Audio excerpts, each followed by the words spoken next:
Hello, everyone, and welcome to the EVN Disrupt podcast. My name is Nejda Tsaturyan. I'm the editor of the creative text section here at EVN Report. My guest today was Manana Hakobyan. Manana is the founder and CEO of DataPoint Armenia, an organization that is working to accelerate the development of data science in Armenia. We spoke about Manana's experience as a student at UWC Dilijan and how she discovered data science through her studies at Berkeley and Harvard. We also discussed the importance of data-driven culture and how DataPoint is working to bring that culture to Armenia. Thank you for listening. Manana, thank you so much for joining us today. Thank you for having me. Manana, I want to start with a little bit of your background. So a lot of our guests in the past have gone to some of these specialty schools in Armenia, mostly FISMAT, I would say. And it seems like there's some sort of special sauce at FISMAT and the rigor of the science and technology curriculum there, or something about that environment that has created a lot of really brilliant founders in Armenia. You also went to one of these, I guess I would say, sort of specialty schools, UWC Dilijan. I think a lot of people have heard of UWC and their campus in Dilijan, but few know much about it. Why don't you tell us a little bit about what your experience was like there and what was the best thing that you got out of there? I'm glad you asked this question because I love UWC Dilijan. It's the place I would say that I started dreaming bigger and knowing that my dreams can actually be a reality. UWC Dilijan is a very special place, not only because it's a specialty school and it's pretty, it has like amazing campus, it's in beautiful Dilijan. It also has this amazing energy that enables the young students to be the people that they want to be, to get to be really motivated and go do bigger things. Personally, I went to North Hutchins High School before going to UWC Dilijan, and studying well was always a priority. I was getting good grades and everything was going well in my education. But a change that happened when I moved to UWC Dilijan was the liberation of mind in a way, and the realization that as an Armenian, I'm not the only culture in the world. There are like so many other cultures. They're so different. There are so many different people. Everyone has their good and bad sides. It was a place where I started understanding that I'm a small piece of the world, but if I really want, I can make bigger changes. Mhm. So, And I think one thing a lot of people don't know is that only, I think something like 10% of the student body at UWC Dilijan is Armenian. Is that right? yeah, that's true. From So the all over. school itself is very international. Only 10% is Armenian, and then 90% is very, very diverse. It's not that we have only students from this region, even we have students coming from different countries in Africa, different countries in Asia, different countries in South America. So very, very diverse. We have all sorts of languages that are being spoken in the school. And when you enter cafeteria, it's actually really fun because you might catch like Armenian table because people are speaking Armenian. Then you will Right. catch Spanish table, Right. and it's Right. like a very, very interesting place to be. Yeah.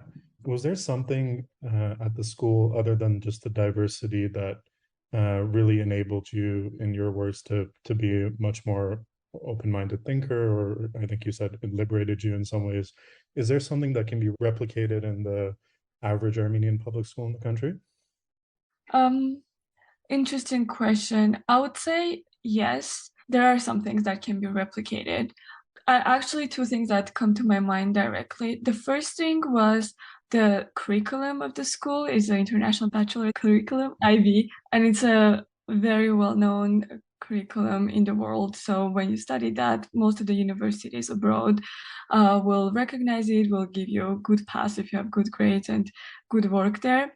But what I am suggesting that can be adopted in the school is not directly the curriculum, but the principles that are lying in the roots of the curriculum.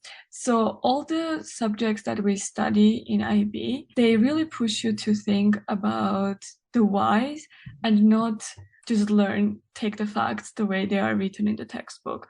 For example, history, the way it is being taught in Armenian schools, as far as I'm concerned, it's about learning the events, when they happened, how they happened, who did them. So it's very factual and this happened, that happened. They're not pushing in the schools in Armenia to think why it happened, what was the politics behind, what would happen if the event did not happen, what were the major players and why they were doing these things. So all these questions that really push students to do a step forward and think about the root cause are really making the students critical thinkers for Right. the entirety of their lives. And then the second thing that I thought of could be there is something special about living in campus at the school and having your library and community and having all the activities. We had student-led clubs, probably like 30 to 40, and every year people are making new clubs. And it's all because we live in the same place. And yes, there is learning that is happening in the room, in the classroom, but there is so much learning that is happening out of classroom, just from each other. People are telling about their hometowns, their Yeah. favorite food, they're telling about their favorite authors. Like Yeah. so many things are happening out of classroom. Yeah. So you said a few really interesting things that I want to touch on. It seems like one of the biggest things that I hear this a lot from people about Armenia's education system is the need to implement like really strong critical thinking skills into the curriculum. And it seems like that's something that you really got at UWC. I had a friend in undergrad who said that you could solve most of the world problems by making philosophy mandatory through first to 12th grade. And I don't know how true that is, but it seems like at least some philosophy classes would benefit us all. And then I the personally did philosophy at high school. yeah, and the campus life I think is super important too. Something a lot of people might not know is, for instance, in the U.S., it's actually mandatory to live on campus often for at least the first 2 years of college, because it really integrates you into campus life in a way that I think schools outside of the U.S. don't. So, for example, I'm from Canada, but I did go to school in the US for a bit. And it's so different, the campus life and the campus culture, because most Canadian schools are commuter schools. So people live off campus and come to campus every day Uh, and go back home. But when I was studying in the US, the community feel and the activities that the campus culture brought were just as valuable as what you learned in the lecture halls. For instance, there was one program at the University of Rochester while I was there called the Key Scholar Program. It was a fifth-year program, so after graduating from your four-year undergrad, you were allowed to stay on campus for a fifth year free of charge. You wouldn't pay tuition, and you would embark on some entrepreneurship project, and you would build out either a business or some sort of organization, and you would have all of the campus's resources available to you for that. And I think aspects like that were just as important for my education as the stuff that you learned in lecture halls. And I think it would be great to see more integration of programs like that in Armenia's education system. Also, just to add a little bit about living on campus, I'm really grateful that I had the opportunity to live away from my family, even though I was missing them a lot. I think it really formed me into an independent person, Yeah, um, to a person who can live and even like perform the daily course just on her own. yeah, I'm seeing like a lot of people in my surroundings who are really tied to their family, and it seems that they would really benefit if they were out of home for some time. right. It cuts you off from that dependence, Yeah. the home structure. At some point in your life, you have to do that. Okay, so then you went off to UC Berkeley in California to study there. How did you come about picking? I believe you studied data science and economics. How did you end up studying data science? How did you get interested in that subject area? I have a whole interesting story about this. Do you want the Okay. short version or the long version? I want the long version. Okay, then we should start from UWC Dilijan. Awesome. Okay. So when I went to Dilijan, I had the opportunity to study economics, and my mom is originally an economist. So I was exposed to some concepts like growing up. And when I started studying economics, because it was application of math in real life, I was just amazed and I loved economics. I just you can't imagine the first class I did demand and supply curves. My mind was blowing. Just how can two lines represent so much? And I was admiring the subject. By the second year, when I was applying to universities, I was sure that I was going to pursue a PhD in economics. Don't ask me why, how. I had a passion for that. Yeah. And my dream school was London School of Economics, just because like my favorite economists came out of that school. Okay. Anyways, fast forward, I applied to UC Berkeley by chance. And by saying by chance, it's one of my father's friends did physics PhD and he was coming back from UC Berkeley. He just came to our place. They had a conversation when I was applying, and then my mom called me and she was like, "Do you want to apply to UC Berkeley?" And I was like, "Let me check it up." I was like, "Yeah, I have some time. I can apply." And something interesting about this story is that we had a university counselor at school, and every time I would ask him whether I should apply or not, he would say, "Maybe you should consider that you will manage to deadline or not, or is this a good school or not?" When I said, "Should I apply to UC Berkeley?" he was like, "Yes, you should," and I don't know why. And Yeah. then I applied to Berkeley, and I realized that for Berkeley, the school does not send grades from the school. It's like all self-reported. So my Mm. university counselor was like, "Yeah, like there is no deadline issue, there is no time Oh, management okay. issue because you're just all self-reporting." So I Right. applied in 2 days because the application deadline was the day after that my mom called. And I was not hoping for that, forgot about school. My dream was LSE. I got to LSE, I got to Berkeley, and while I was waiting for scholarship from LSE, I got scholarship from UWC Diligence Foundation. Super grateful to that foundation for making my education possible at UC Berkeley. And I appeared to be in UC Berkeley. I'm still studying economics, too passionate. There is no major in data science. Yeah. No one is studying data science yet. What year was this? This was in 2016. Okay. UC Berkeley didn't have data science major yet. Yeah. They had some classes, but not a department or major. And something about Berkeley is that like majors in Berkeley are very math heavy. Like Yeah. even political science at Berkeley requires you to take a quantitative course, which is combination of stats, math, and Yeah. coding. And economics is very math heavy. At this point, it's like STEM subject Yeah. at Berkeley. So I was taking a lot of statistics, mathematics courses, was very happy with my life. And because everyone around me was coding at Berkeley, it's just everyone at Silicon Valley is coding and talking about startups. Yeah. I took a coding class. And something about the coding class was that it was very challenging. I have never coded before, but like it was not too easy for me for Yeah. sure, but it was challenging and interesting. Yeah. When I finished that course, I was like, I want to take another one just because I don't want to not code. Like I'm so used to having this challenge in my daily life. I want to keep going. Yeah. So I started taking the series of the computer programming courses, and at Berkeley they are very popular, and there are like horror stories among like around them. There are 1,400 people taking those courses Yeah. at a time. Big classrooms. They are cutting 20% of the class. Like a lot of horror stories. They're super challenging. And people would ask me, "Why are you taking this course? You don't need it for your major." I would say, "I'm taking for fun," and they would be like, "You're mad." Yeah. And another thing that happened, like I'm still very focused on economics. I even had a professor who I asked to advise me for PhD track. Yeah. Something happened in my second year. I emailed one of my data science professors. At that point, I took a class which was Data Science 100, like a foundational data science course. I'm emailing one of the professors and asking if I can teach with them. And I'm just doing it just because everyone's competitive at Berkeley. We're all Yeah. doing these things. And I'm not hearing back for 2 months. And then Mhm. 2 months later, he's emailing back saying, "Yes, you did good in class.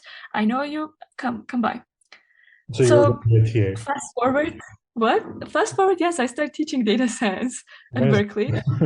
Second course is there like there's a lower division course. I was teaching the first course in upper division, and I took it since data science was forming as we were passing by the time. I took the course when it was being taught first time, and I started teaching from the second iteration of the course. Got it. The way they set it up is that there were two professors teaching the course every semester, one from computer science department, one from data science department. And every semester they would rotate, new professors would come. I taught this course every single semester until I graduated Berkeley.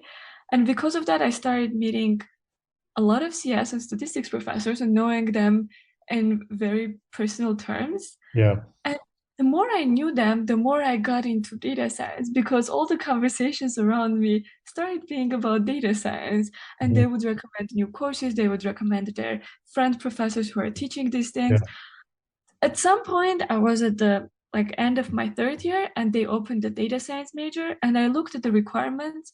I had everything. Like you So could it was a graduate. no-brainer to just apply for Right. data science as a major. Right. In Very my fourth year, I was like, I think I like data science at this point more yeah. than I like economics. Everything was about data science in my life.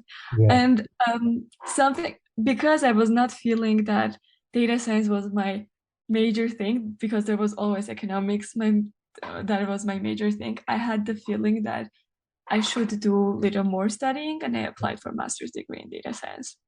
Very nice. And you went off to Harvard to do your master's in data science, which you probably graduated at this point.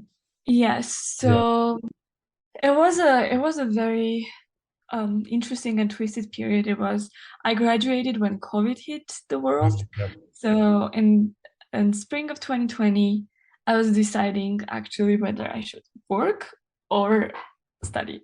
Okay. And I had the option to work or study, but um, Harvard was very fast by responding that they were welcoming me. So I didn't know how the world will be. I was like, studying is always a safe option. Right. Did you at least get to really experience and be at Harvard and enjoy Harvard, or were you remote mostly throughout the time? The first year, so another thing that happened at Harvard is that the first year of Harvard, it was remote, but I went to Harvard because I got a teaching position at Harvard, Okay. and for that, they required me to be on campus. Got it. And I traveled to Harvard and I was there. I still had the community. There were a lot of people at Harvard, but we were not going into in-person classes. All the classes were via Zoom. Right. But the second year was fully in person. In person. So That's great. Yeah. yeah, I would say I did experience Harvard quite a Okay. bit. Yeah, that's great. I have a lot of friends that younger friends who they were just going through college as COVID hit. And looking back at it, they really lost, I mean, 3 out of their 8 college semesters to the pandemic. And I feel bad for them because it's such a formative and important experience. But I'm glad you got to at least enjoy most of your time at Harvard. I think one of the other things that's so important is that schools like Berkeley gave you the opportunity to not be so on such a narrow track. Like I feel like often I don't have much experience with the Armenian education system, but from what I hear, there often aren't too many opportunities to take coursework outside of your faculty, and that I think that sort of puts people into a box and doesn't allow them to try something else and maybe then switch their majors. Yeah, Yeah, that's something I think about quite often because if there was not that free form of like you can explore whatever you want, the first year is for exploring, just like seeing what are your interests. I would never come across like taking computer science classes or like that many data science classes. And I would not explore that on my own. And especially choosing a profession when you're 16, 17 is such a hard and responsible task. Like you're stuck with that yeah, profession basically for the rest of your life, or at least like for 4 years in yeah, university. Yeah, I wish they like open it up a little bit more yeah. in Armenia so that people can have the opportunity to explore and then declare their professions. Absolutely. Yeah. I think it's way too much to ask of a 17-year-old kid to decide what they're going to do for the rest of their life from that point, especially when they don't have experience in trying different fields. And the American education system, the higher education system, I think is great at doing that, at really allowing people to explore their paths and their opportunities. So let's get to data science. Tell me a little bit about what are the important aspects of building really strong data culture and data science culture and ecosystems. What are the positive impacts that this can have? A lot of positive impacts, but I should start like how to build, where to build, like Sure. how we get there. So for building a data culture, I think it's really, really important to make a shift in mindset of a person of why the data culture might be useful. And the data culture is useful in a country just because um, right now we do have a lot of computational power and we are like sophisticated enough to process a lot of information, and we are able to make decisions that are fact-based rather than intuition or like um, Yes. just desire-based. Yeah. And the experience showed in many countries, in many companies, that when you're making fact-based, data-driven decisions, you are reaching the goals that you have set in more effective ways. Now coming back of how to create this data culture, let's say the shift is made. Let's say people now are more acceptable about like, okay, data-driven decisions are good. The first thing, in my opinion, is to get data. And I'm saying this from my experience. When we started DataPoint Armenia, we gathered this group of people who were really excited about implementing a data-driven culture, like making steps. But the main bottleneck is not having data. If you do not have data, doesn't matter how much you're talking about it, how good your intentions are, you're not going to be able to implement and show whatever you were talking about. Right. And in Armenia, unfortunately, we do not have that much data. Whatever data we have is not very granular. Like, I know and I recognize the good work that is being done by all the data collectors. There are NGOs who are collecting data. There are international organizations that are collecting data in the field. There's the Statistics Institute. It's just comparing to the world standards right now, we are lagging Right. behind in that aspect. So people have an understanding of what we mean when we talk about data collection. Can you speak a little bit about what type of data Armenia should be collecting that it's not right now?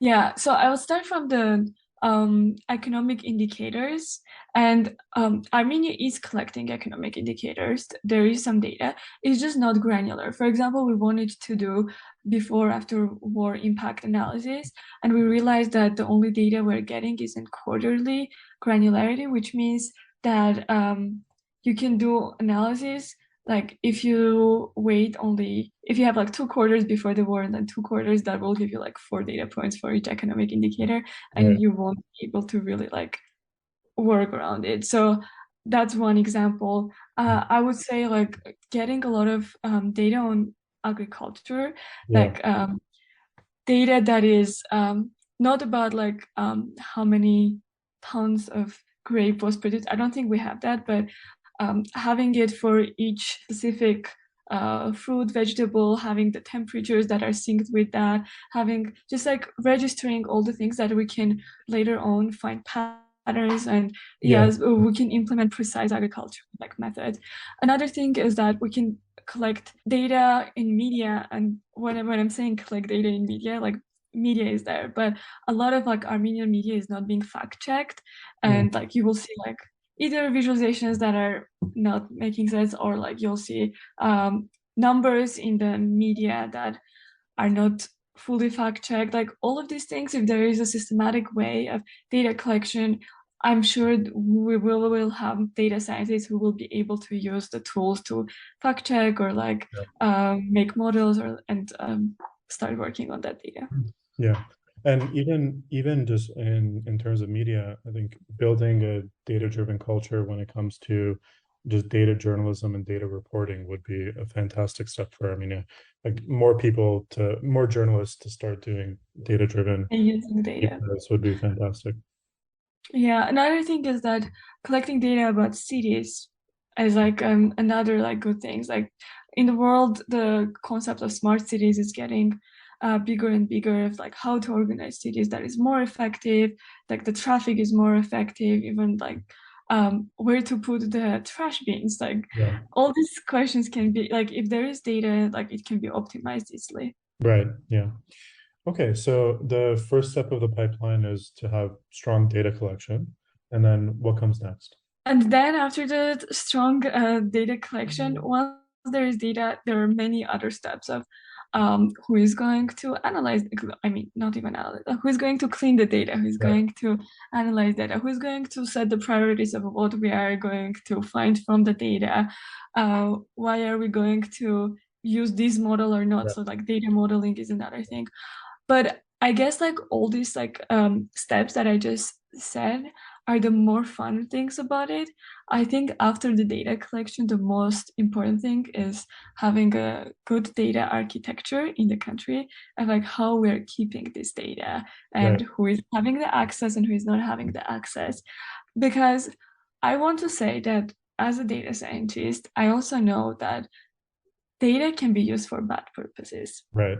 We want it or not, data driven decision making is good, but when data is being manipulated, it can really impact many people in very bad ways. So Right. that's why I'm saying I would say like having a good data architecture and like policies in the country of how do we go about using the data and maintaining the data will be very, very important step. Yeah, absolutely. Once we have the data collection capabilities and the architecture in place, I guess the next thing that comes is really having the capacity to of people to actually work with this data. Some people might know that I think during Obama's time, America actually instituted a chief data scientist of the United Mm. States. It's a government position, and that person's role is to design a lot of the things that you're talking about. What data is being collected, how we're working with that data, what we're studying with that data. So through DataPoint Armenia, are you guys doing any capacity building? Are you guys doing any training, education programs? I'm glad you asked that question because right now we're focused on that. Okay. We just launched this year the our Caymans program that we're really, really excited about. And we spent a lot of time thinking and designing it. Let me tell you in a few words what the Caymans is. And I'll also tell about the name. So K-Minds is, we're calling it a career development program, and the main audience for K-Minds are the novice data scientists or the people who have built up skills that can make them into successful data scientists, but for some reason they are not yet. Mhm. And let me give you a few examples. There are people who are studying financial mathematics. They know how to code because they taught themselves what they learned in the university. They have really good mathematical intuition. They know statistics. They have all the core knowledge pieces that are required for being a critical thinking data scientist, but they need this boost of actually think of actually like entering the field as a data scientist. Right. So think about it as an internship in a more supervised manner. And why supervised manner? Because the program is designed to have three main parts. The first part is the active learning sessions. Those are, you can think of them as a curriculum where the cohort or like the K-Mans team is learning data science concepts. But the idea is not to have a university or like a school setting where they're coming and we're teaching them things. It's more about, first of all, they have the background, but it's more about we assign them a lot of materials. We have data camp courses. We're cooperating with data camp. So everything that is online, there's so much online materials right now in data science. So there's a lot of things happening online that they can study. Right. When they come to active learning sessions, we push them to be critical about what they studied of and what the data science concepts are. So we start like from question and answer, and we push the conversation to edge cases of the models when they fail, why they work, why they do not work, what are the assumptions that get into it, what are the things that get into the coding. For example, right now, like every data science algorithm has a package that is pre-written that comes like in a one line in a Right. code if you're writing an algorithm or like a model. And I personally think that the data scientists who just write that one line and think that they build a model, they're pretty dangerous for companies or like for the model building, because they do not see how many assumptions go into the source code. They're like, if you open the source code, it's like pages and lines of code. And there are so many decisions that get into it that the data scientist who is critical thinker needs to know that these things are there and they have the freedom to change Right. depending on the task they're solving. So that's the main objective of the active learning. The second part of the program is the project, because we really think that as a data scientist, you need to work with real data to get something out of it. And we're cooperating with CoinStats. CoinStats is not a startup anymore. CoinStats is a tech company based in Armenia. They are maintaining and offering cryptocurrency management portfolio. Right. And with their data, they've agreed to give data and task, and our cohort is solving a problem for them and getting a real life experience. And the third part of this is the career development itself. And what we mean by that is we get mentors from the industry, mentors from the academia.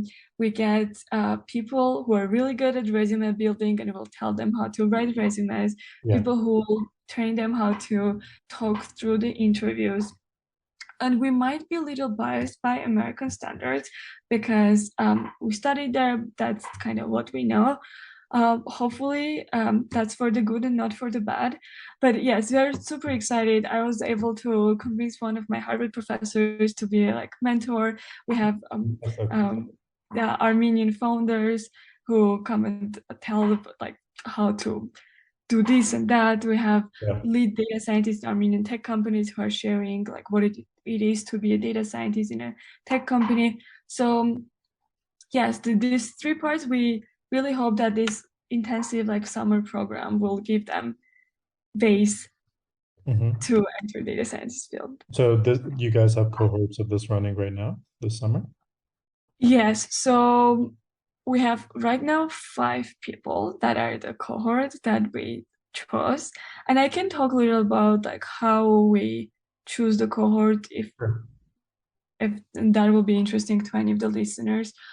To be honest, we didn't go too big this time because we wanted to have a good first program with small cohort and do everything in a right way. Um, so we had around 100 applicants and we chose 5 people. And the way we chose these people was trying to choose people who have good foundation. So the foundation was like they need to be like either be good at coding or math or stats or like three at the same time. Um, but we also wanted them to be very motivated and wanted to see some leadership skills. And the Mhm. reason is we do envision to like for them to become data scientists, but we also would love to see them in leadership positions and drive a movement or like a company that is data driven and Right. serve as an example. We would love people who would have motivation and like ambition to kind of talk about the concept they're learning around, so like other people can be inspired as well. And honestly, just pulling this type of program that is online, because most of the specialists that are working it are like in different countries, Right. you really need to have motivation to wake up at 8 a.m. every day Right. and do they are waking up at 8 a.m. every day for like the program sessions. Yeah. So yes, we were like really like little scared slash excited, nervous, whether we'll like catch these 5 people just from resumes and interviews. But when I met them, I was so excited because these people are awesome. Like they're Yeah. brilliant. You should see them this day. I would love to. I think it's important when something is still early in an ecosystem, such as like data-driven culture, it's you're right, it's super important that those people are really enthusiastic and capable of taking on leadership roles because they will often go on and become ambassadors for that change that you're trying to implement. And then if you don't have those people in higher up roles, then you can't really implement that culture that you're looking to do. Exactly. That's Sometimes I jokingly tell them that we are building a team that is right. going to conquer the world. At least bring that to Armenia. That's fantastic. What about like at the university levels right now in Armenia? I know AUA has data science programs, I think both at the undergrad and master's levels. I think YSU has a program that's in conjunction with ISTC, if I'm not mistaken. Mhm. There's a master's I program think in data science. How do you evaluate this? Is there anything that you think needs to be changed or improved upon? I think Slavonic University has now a program as well, and there are some programs that are not exactly data science, but have components that will make it very data sciencey. Like Yeah. I think you can do actual mathematics, and you, Yeah. if you want, you can like study a lot of data sciencey things. To be honest, I do not have enough data to evaluate any of the programs that are in Armenia. I Right. can only say like opinions from whatever I talked Yeah. to, like whoever I talked to. Just saying, I'm really, really happy these programs exist and there are Yeah. people who are like putting effort and like pushing this forward. I can't tell like comment anything about the university level. I We just did market research before starting the program and talked to companies in Armenia, and the overall feel we're getting right now about like the data science field from the company like tech company point of view is that there are some companies like big software based or like application based companies who really need good data scientists. Right. They are growing very fast and they are willing to take data scientists who are well prepared to get to work and just start working. But since they're growing very fast, they do not have the like really the time to do a lot of internships or like take too many beginner level data scientists. Right. And the way the field is right now, since the programs are new, there are a lot of new coming data scientists Right. and a few very, very good, like brilliant, like experienced data scientists. And they're like almost none or like very rare data scientists who are in the middle, like Right. junior to senior level. Yeah. This is a common problem across Armenia's entire tech sector that a lot of the companies are still so early that they really can only afford to have senior talent. And they haven't yet been able to build teams of juniors and interns that work underneath the seniors. Yeah. I think it's a natural problem for any young ecosystem to have, but we need to get to a point where junior engineers and interns especially have opportunities to really grow in their roles at some of these bigger startups. And I think Yeah. we're probably getting there, but it's still tough to come by. Let's talk about some of the work that you guys have done at DataPoint in terms of bringing that data-driven culture to Armenia through some projects that you've implemented. I know you guys have prepared a couple of reports. Can you tell us a little bit about that? Yes. So I'm going to tell like why DataPoint Armenia came to life. Sure. Saying like what were the phases we went through and what we produced. So there was a summer when I came back to Armenia and I was telling my aunts, cousins, I'm going to be a data scientist. And there was this why effect, I would say, in their face. They're like, why are you becoming a data scientist? What is that? Will Yeah, you be able to sustain yourself for the rest of your life if you're a data scientist? we're worried And about that. it was very foreign to me to have this type of reaction to the thing that I'm a data scientist because Yeah, at Berkeley, everyone is talking about data science. yeah, It's like topic for lunch, ML is a topic for dinner. right. People go to dates and they talk about AI. Right. It's just like everywhere. Yeah, And saying to someone that I'm data scientist and getting like, hmm? yeah, Um, that question mark face was not the best thing that I was expecting to see in my motherland. And the story goes that I was not the only one, and there were like other Armenians in the same university, like my friends. They would have the same problem. They were still like struggling to explain what is data science to our grandmas and grandfathers. But the idea of why we should like start DataPoint was let's start a like initiative. It was not a nonprofit organization back then. Let's start an initiative that will be community based. Oh, also one more thing, there was a one of our co-founders made a tech trip to Armenia, and he really wanted to meet like a data science association or something like that to Yeah. meet all the data scientists, and he didn't find this place to go and meet all the data scientists. So Yeah. he reached out to me, and this was the like culmination of like many things that happened during that summer. And we decided to make this initiative where it will be community based. We'll like reach out to many like Armenian data scientists around the world, and not even only in Armenia. Like we'll just cover the world. Like we'll Right. talk to people.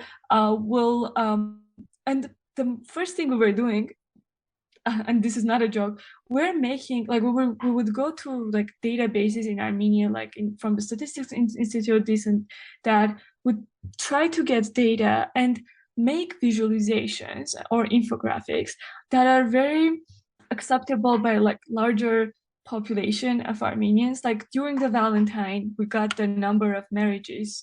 We Huh. plotted it as a visualization per region, and we started asking like, what is the most lovable region in Armenia? Just like Yeah. to make it trendy, to make people talk about data science. Yeah. That's what we were doing in the beginning.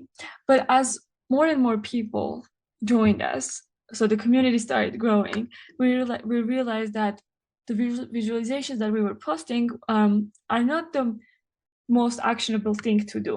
Mm. And to be honest, the conversation and the hype about data science started growing as we were doing it. So in a way, it was like good timings, like we're doing, but we wanted to do something else. So the next thing we started doing was organizing the initiative into committees, and we had data and health, like data and economics, data and this. So like many things, like like data itself, most of the time cannot be used because like data is coming from a field, and it's like data is very applied thing. That's Right. why our committees would be data science applied with some field. Right. And we started like enrolling people who were interested in those fields, like doing research where they were using data, and started doing some projects. And some projects that you might have seen coming out. We did Alzheimer's report. We did like a health crisis report after the war. We did the like report that we called ZIV, but it was the social media astroturfing report during the war. We had a dashboard of economic Yeah. indicators of the like, this region. So a few like successful projects came out of this phase where we were like working in committees and trying to do projects that are like for Armenia, but also were keep the main like driving factor of these projects was keeping the community together, because having all these people, bringing these people in is good, but what are these people going to do now? Right. They're like with you.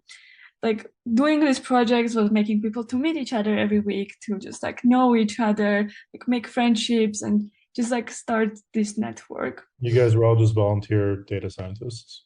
We're just volunteer data scientists Right. doing it voluntarily, doing it via Zoom, Yeah. um, spending a lot of time together, just doing data science and like talking. Yeah. And then as the organization was growing, we also got that was a point when we realized that we're getting organized, that we applied and got a nonprofit status. So we're now like an official nonprofit organization.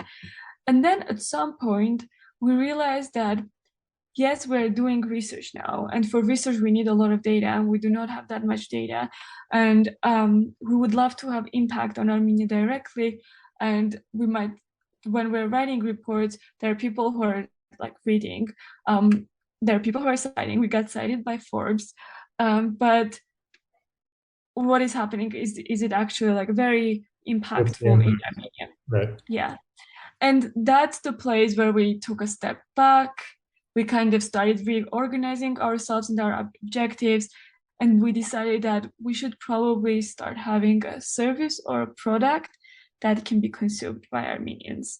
Mhm. And K-Minds was the First iteration of that.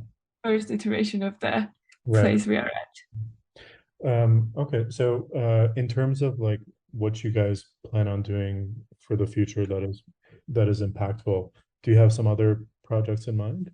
I think right now for the short run, we'd love to scale K-Mines because I do not want to get ahead of Right. the end of the program because we're doing like a weekly reports assessments so we Right. can have data to base all of these things. We're data scientists, everything Great is data data driven set. approach. But I think so far it's going pretty well. Yeah. And we want to scale it so more people will have the opportunity. Yeah. I think it will still not be like 300 people Cohort. becoming like part of like K-Mind. It will still be pretty selective, but we want to cooperate with more Armenian tech companies to get their data because these cooperations with the 10 companies is also useful for just for them to know the incoming talent, for us to just communicate our Yeah. vision, data driven approaches. So I think the short run goals is like to cooperate with more Armenian tech companies and Yeah. scale the K-Mind. Some long run goals, I think longer run goals, would love to have an office in Armenia. Right now we're like virtual, and for teleporting education virtually, it's successful. The COVID showed us that we can, Yeah. but I think doing more in-person events and I Meetups with. guess Yeah. conferences and other things, we will need to have like an in-person office Yeah. at some point. Have you guys thought at all about public sector cooperation, sort of in the same way that maybe you guys have a program with CoinStats, to have a program with maybe the Ministry of Economy or the Ministry of the Environment, for instance, and bring data-driven culture there, or is that a different challenge? No, we thought, and at some point we decided and we tried to pursue that a little bit.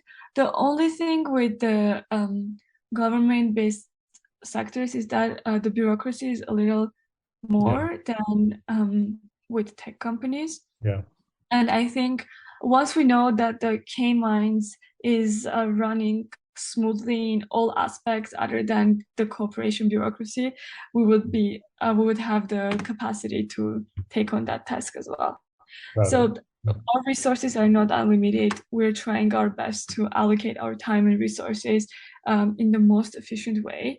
Because one thing about DataPoint team is that everyone is excited about doing something good for Armenia. Yeah. Um, and that's their desire motivation of being in DataPoint. But everyone is either full-time studying in very, very good universities that are very demanding, or full-time working in companies in the US, Yeah. which are quite demanding as well. So that's why we have to be really efficient with whatever resource we're putting. Right. No, that's completely understandable.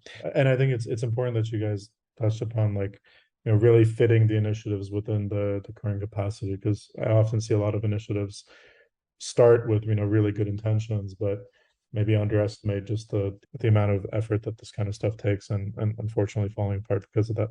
So before we wrap up, let's talk about maybe one case study that would make people really understand the importance and the impact that data-driven culture can have. Do you have a favorite example that you like to use when you're selling people on the importance of data science?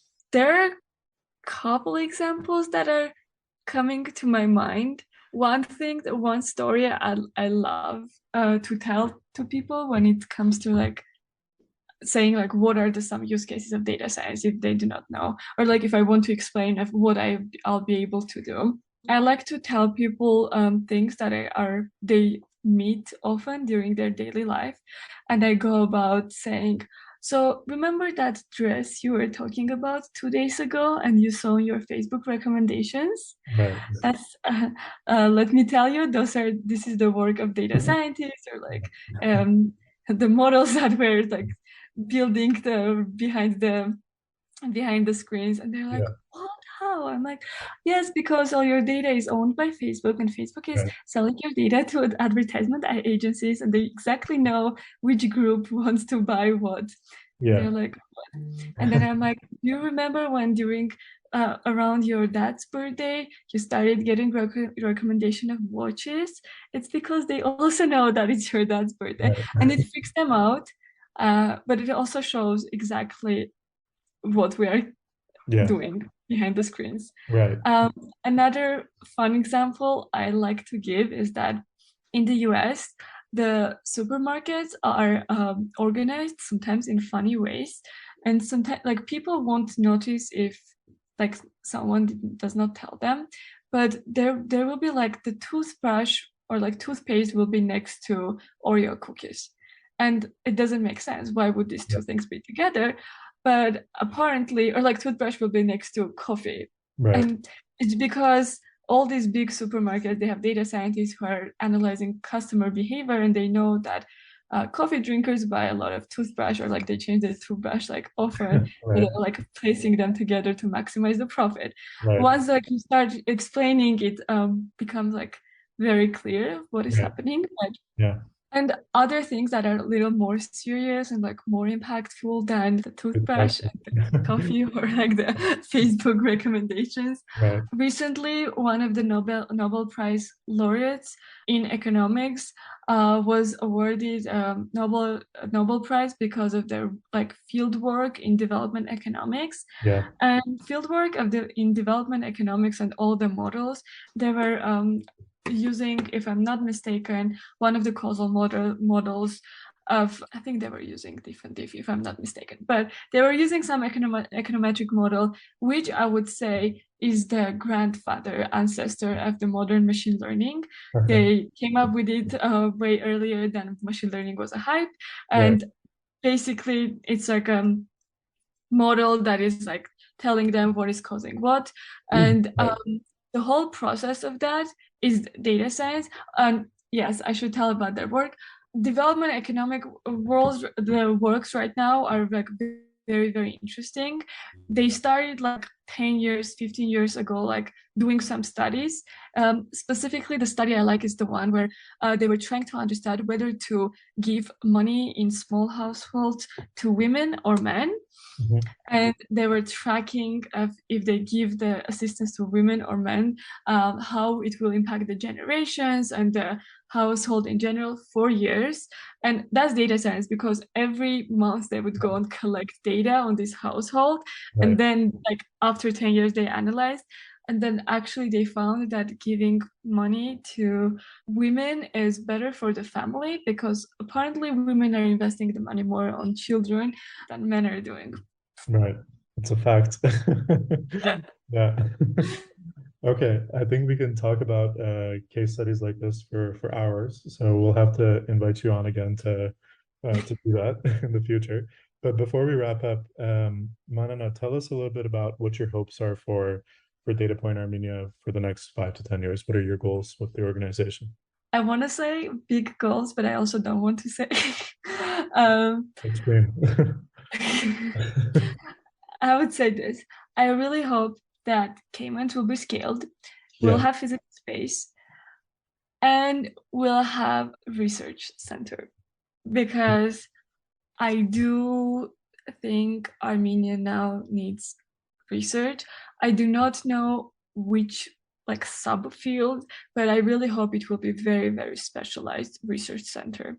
Do you mean research in terms of data science research or a team of data scientists doing research on, like bringing a data approach to doing research on various fields in Armenia? I'm thinking of data science applied in a very, very, very specific subfield in Right. Armenia, that like very narrowed field, but not just doing research and producing like articles or recommendations, like doing research and getting academic about it. Got it. Probably like even trying to do inventions or scholarly findings. That would be fantastic. Okay, Mananajan, thank you so much for joining us, and tell people where they can find out more about DataPoint Armenia online. You can find out in our website. Most of the major things are there, are like LinkedIn and Facebook, because like we'll introduce our cohort, our team, the new events, like the talks, like anything we're doing, you can find on website directly.